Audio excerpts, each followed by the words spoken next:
Hello, I'm Alex Davies, founder of Wealth Club, and today I'm with Bill Nixon, Managing Partner of Maven Capital Partners. Hello, Bill. Good morning, Alex. First off, just tell me a little bit about yourself and Maven. Maven is an independent fund manager formed in 2009 after a buyout from Aberdeen Asset Management PLC, a FTSE 250 company. Today we have a specialism in VCTs. We've been a very active manager in VCTs.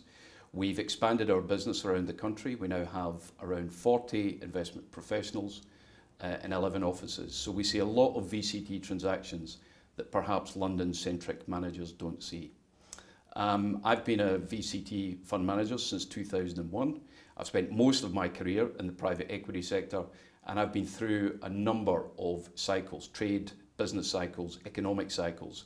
So I like to think I've seen both the good and the bad in terms of the best companies for VCTs. So you've got two VCTs open, Maven Income and Growth 1 and 5. How much are you raising and why? We're raising 30 million for both trusts, 50 million each, with a 10 million total over allotment facility. This is the first offer both trusts have made for a number of years. Both trusts, both VCTs, have been very actively investing since 2015, since the rules changed. And during that period, since that period, have made more than 20 new investments in early stage, fast growing private companies. So both VCTs are raising money to further supplement and scale each trust. And is there any difference between the two VCTs? There is a difference between the two trusts. Maven 1 is almost wholly private equity assets.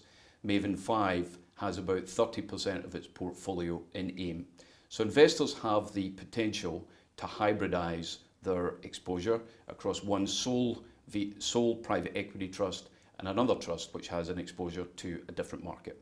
So as an investor, can I go into both VCTs? Can I just choose one? It's entirely opt-in. You can invest in both.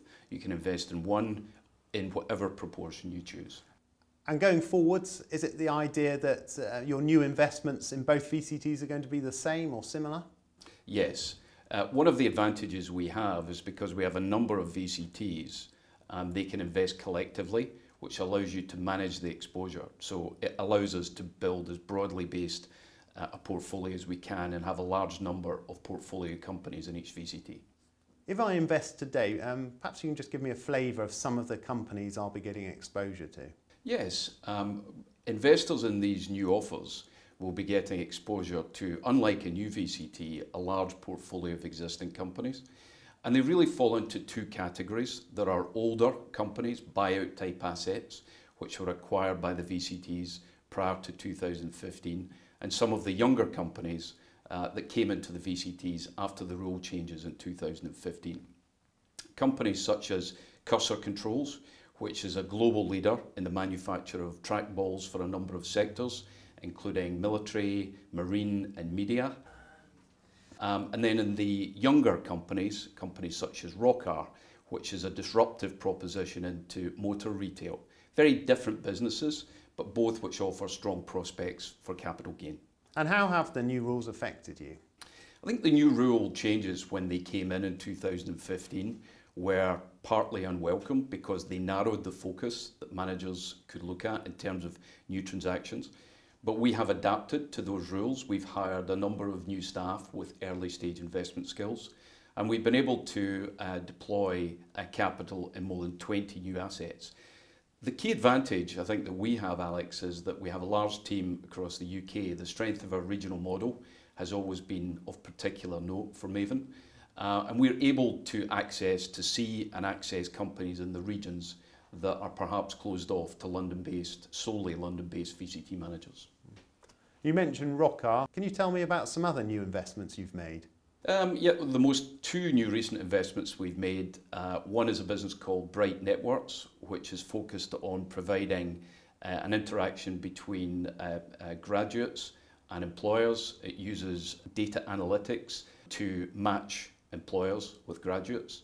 And also BioScent Discovery, which was led by our team in Edinburgh. BioScent is a drug discovery and compound storage business with a state-of-the-art R&D facility. So both VCTs have got a very good track record over the last sort of 5-10 years. Can you give us, tell me about a few of your success stories, a few of the exits? Yeah, I think we're very proud of what we've achieved over the last 10 years. I think Maven 1 has had 9 consecutive years of total return NAV growth. We became managers of Maven 5 in 2011, and that now has 6 or 7 years track record and consistent total return NAV growth. I think the most notable exit in the last year was the sale of Crawford Scientific, which was a business where we invested at an enterprise value of 8 million. We helped the business make an acquisition, which improved the quality of earnings, and we then sold the business for 38 million. And our investors, our VCT investors, made a return in excess of 4.5 times money. And what happens when things don't work out quite so well? Have you had some failures and less successful investments? Well, Alex, I think every VCT manager has had some investments he would rather not made. I'm pleased to say that's a fairly small number as far as we're concerned.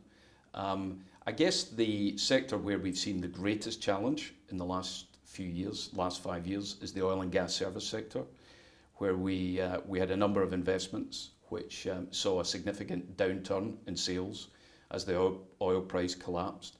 And those companies are now growing again quite rapidly, and we're seeing significantly improved numbers. The challenge is when companies come out of a downturn is there can be a working capital stretch.